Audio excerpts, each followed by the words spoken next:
That constitution has used the Freedom Charter as its foundation, as it should have. It called for a fundamental restructuring of all aspects of South African society. Among the most profound assertions to come out of the Congress of the People was that South Africa belongs to all who live in it, black and white. That statement was far more than an assertion of the right of residents in this country.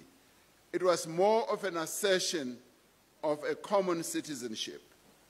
It was a declaration that all South Africans, regardless of race, have a right to an equal share of the country's existence. They must share in the ownership of and access to the means of production. They must live a fair life, an equal life, and must have a fair share of the national income and public resources.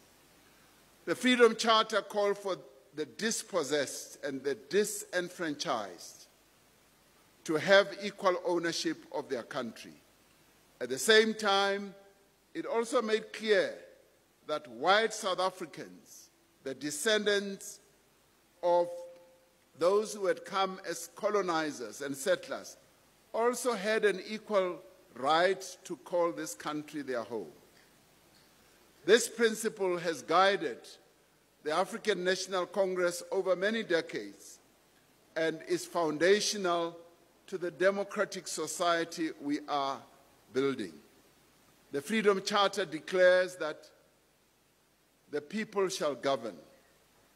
And as South Africans, we must be proud that for the last 3 decades, we have consistently held free and fair elections, and that these elections continue to reflect the will of the people.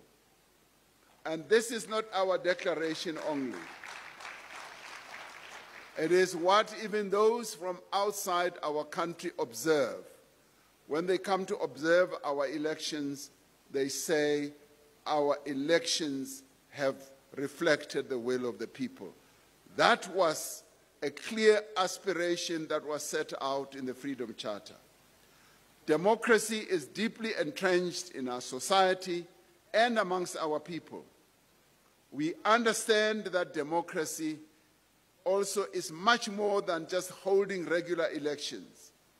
We should actively encourage citizens to be involved in community building, in civic duties, in civil society, and in local campaigns.